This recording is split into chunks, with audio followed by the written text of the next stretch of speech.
Today I am playing the Isle for the very first time as one of my favorite dinosaurs, the Carnotaurus, and this is my journey to the top of the food chain.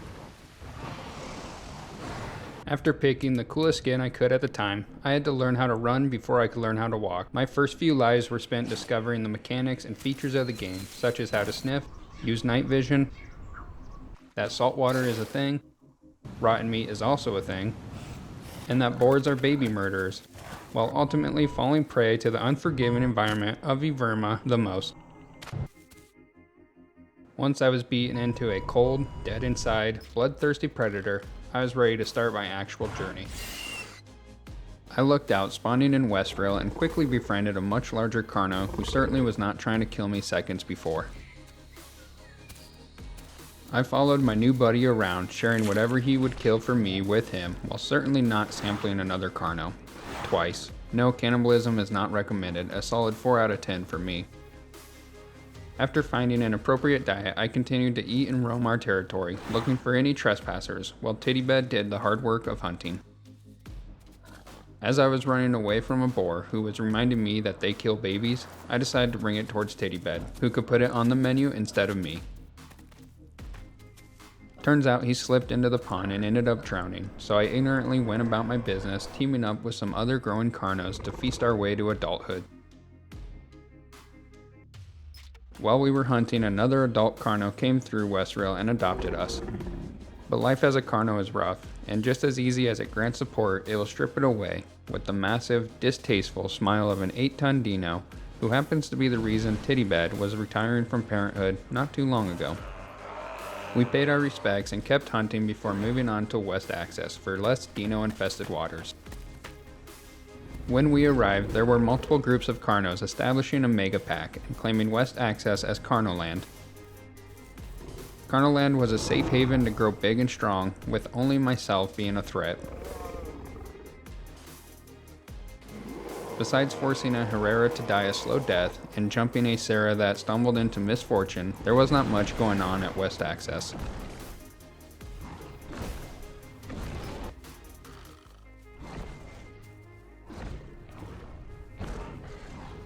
I did discover that Ceratosauruses have bacteria, which is cool if you are a Ceratosaurus. So after sitting around a while, some of us decided to migrate to South Plains and see what was happening there. I had made it to 95% grown just as we exited Westrail, and I was confident I would live to fully grown by now. We ended up at the river into South Plains, and I had successfully hit 100% before we made our daring river cross. If you ever wondered how wildebeest feel, you have to play this game. In fact, I will swim that path with you over and over. If you like this video, subscribe so I know you are real, and comment so I know you are for real. Successfully making it across the river, we finally reached South Plains, and made our way right into the mix without delay. Our warm welcome to South Plains was quickly ruined when a large mix pack attacked one of our own, causing confusion and chaos. Missing the biggest window for a quick bite on the dillo in front of me, a majestic green dillo darted in front of me, and I zeroed in, possibly too hard. Okay, I did way too hard, as this was my first group fight, and I couldn't help but see red like any good Carnotaurus would.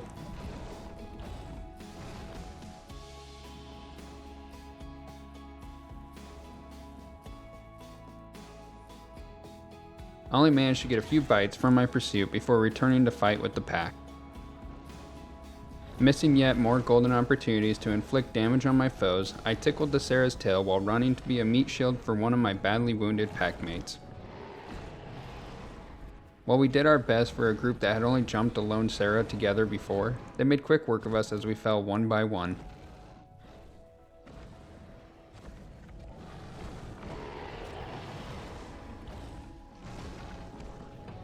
Being the last Carno alive able to do anything in this fight, I ran off to the tree line and ultimately turned around for a standoff.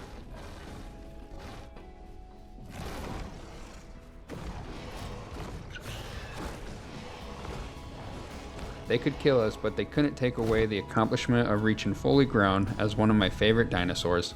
The next time I hopped on, I was determined to get back to a fully grown Carno, and this life started out equally as promising as before.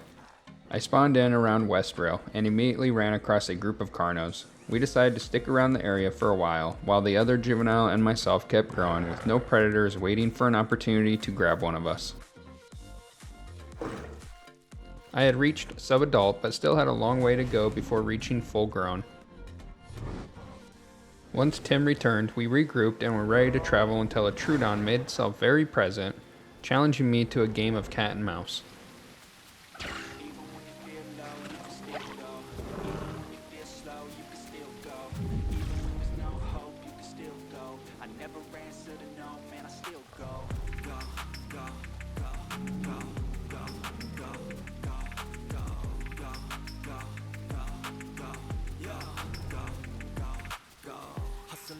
Every single day, I'll be making moves till I'm buried in my grave.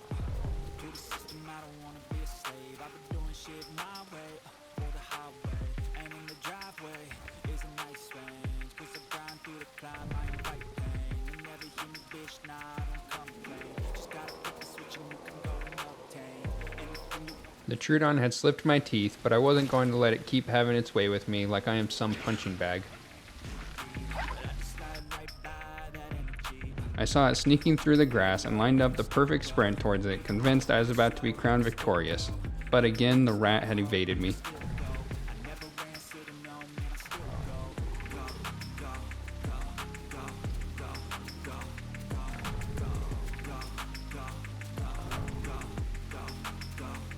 It was a fun back and forth with the Trudeon, but all things must come to an end as we made our way to West Access, listening to the cries of my new buddy, begging for the games to continue.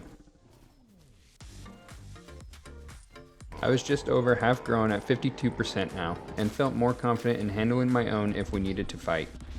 Jack needed to log off for a little bit, and I noticed a solo raptor had taken interest in where he was going to safe log. I made my way down to them to keep a lookout for any sign of more raptors. Once Jack logged, Tim and I finished a deer body before patrolling the area for more activity. It didn't take long to spot the rest of that raptor's pack on the ridgeline near us.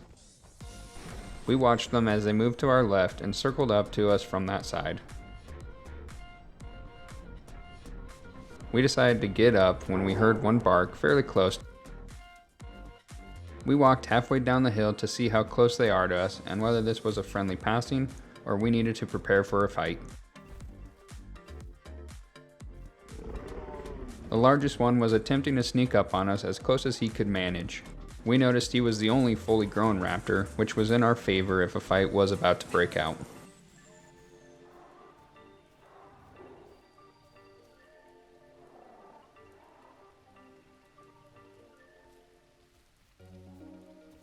I rushed him while he was still creeping our way to see what his reaction was, which confirmed they were here for a fight.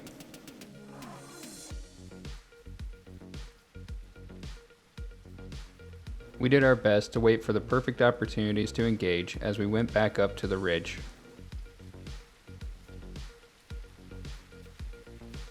A small raptor ran too far up the hill, so I charged him for a bite. The large raptor was just about to attack and disengaged, being surrounded by Tim and I. I noticed one of the small raptors dart for Tim's back and made my way to him, but not before the raptor landed a bite.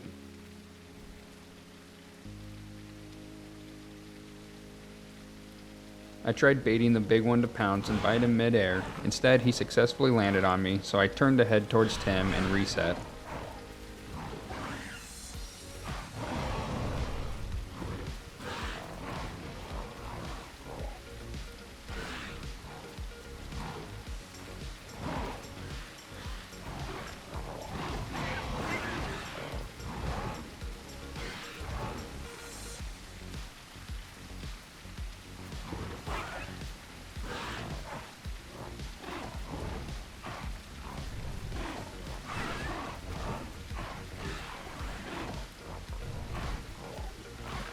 I tried dislodging the attached raptor with another raptor, and failed. Fortunately, one of them did receive a bite from the large raptor due to this. I was able to time a perfect bite on the large raptor as he pounced, resulting in our first kill, and shifting momentum in our favor. The raptor that clung to me like a rodeo star jumped off right into Tim, who landed a big bite and followed up with a charge once the raptor ran out of stamina.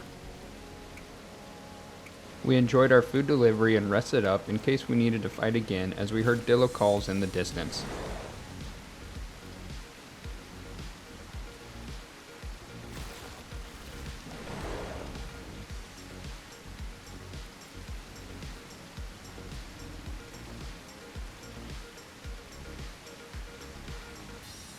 I was at 62% growth now. I had survived my biggest fight this far, and our third member had rejoined us. I was feeling more than confident I would reach 100% again.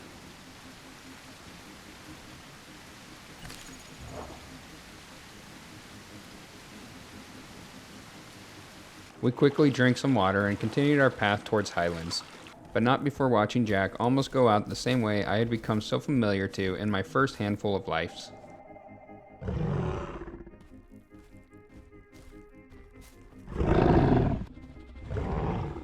After letting him heal, we packed some snacks and started our journey again.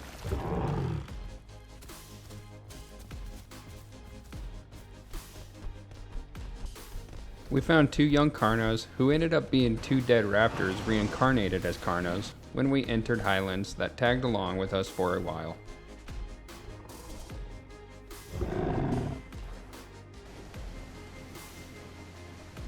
I noticed movement by the mud pit and we decided to investigate if it was worth our collective effort. While in Super Stalker mode, Jack tested out his bite on one of the Carnos, and left no room for imagination to the Stego and Dibble, who knew exactly where we are now.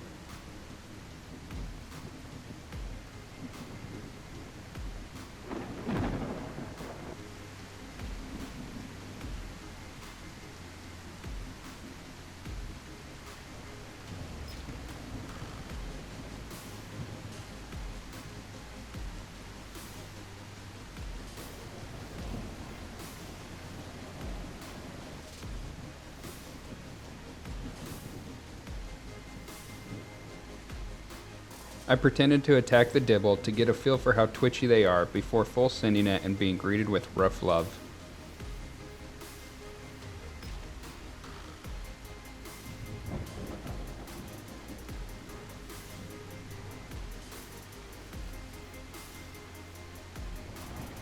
I tried to get an attack in with the Dibble looking away and having bush cover, which didn't help me come out unscathed.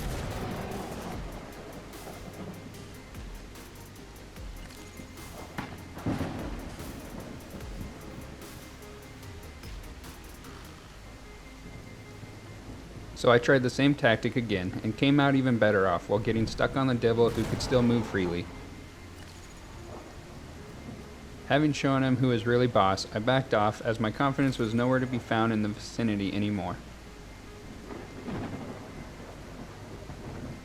I went to think about my failures by the mud pit, which is not usable in the rain, just in case you didn't know that, because I knew that. 2 more Stegos showed up and made it pointless to try another engagement, so we settled for some deer on the other side of the lake. But first I saw my first Bepiosaurus and wanted to check it out, which they were not having any part of. Unfortunately, they trusted the wrong Carno and ended up a snack for them. I had reached 96% growth while in Highlands, but there was not much happening, so we decided to migrate to South Plains in hopes of more activity.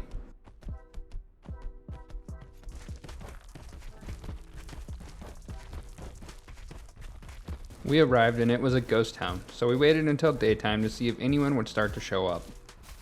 Ultimately, deciding to go full circle and return to Westrail since nothing had changed in South Plains. We noticed a Stego across the pond and what looked like a Carno on top of the hill, which started to run towards us. We were prepared for the possibility that it could be a mixed pack.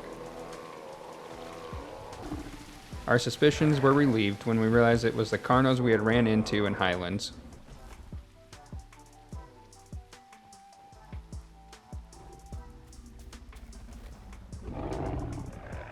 They had killed a Stego baby in the other pack, which ended up being a mixed pack when we realized they had a Sarah with them, which we all found very appealing. I took the first chance I got and was able to land a charge on its tail to start my share of the attacks. I was taking my time and thinking out my attacks, remaining mindful of the Stegos since they could easily take us out with one mistake.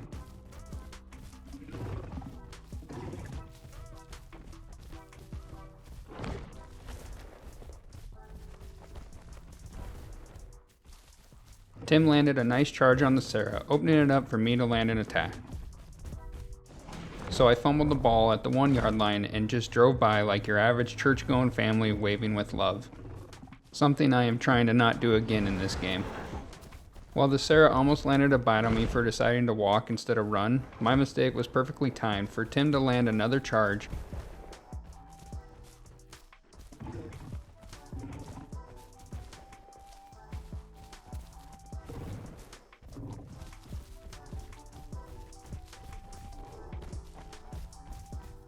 He went to eat and gain health back, so we waited out his feast, which left him without his dead body buff.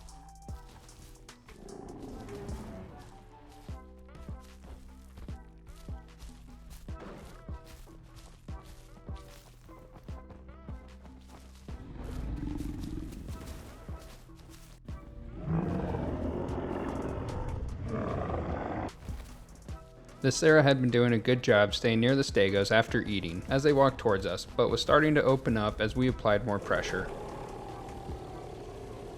Tim was a full-on assassin with his relentless onslaught of charges, while staying just out of the stegos' reach, which brought a small chase from the Sarah and gave me a window to charge, right into Tim. Tim ended up in a terrible spot, stunned by the Sarah's bacteria, and barely dodged death from spikes, as I came rushing in to land a charge on the Sarah, and this time not missing.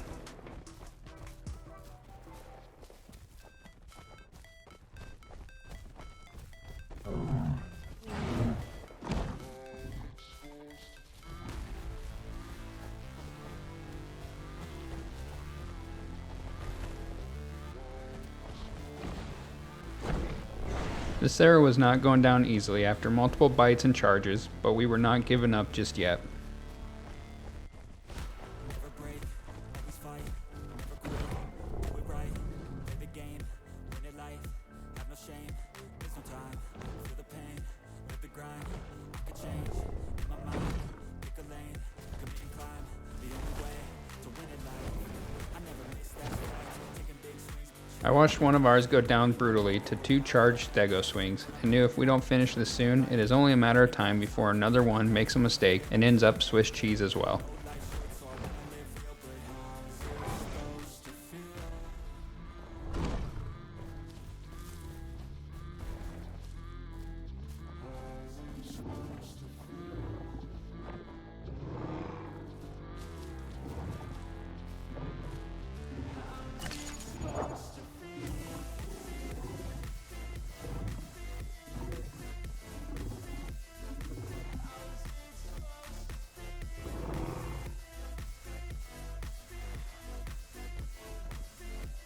The Sarah was resting, which we couldn't allow, and Tim, being the man he is, bolt charged for a bite on the Sarah, with 2 Titans standing right by him, and even squeaking through them without being mauled. This set up a beautiful opportunity to... Oh, okay, that works too. Honestly, that was an incredible chain of events, from where our Carno friend died, the Sarah going to eat for health, and that stego reacting how a stego should. Friendly Fire was probably the sweetest ending to this mix pack I could ask for, and I had the closest seat possible without dying. We enjoyed the kill once the Stego stopped body camping until the Herrera decided it was his turn, which ended badly for him. With the Herrera being a cherry on top, we decided to call it a night and safe log while we had the opportunity. Thank you for watching my journeys growing a Carno to full grown on the Isle. If you enjoyed this type of video, please let me know by liking the video and leaving a comment. And don't forget to subscribe for more videos. Until next time, take care and remember to smile.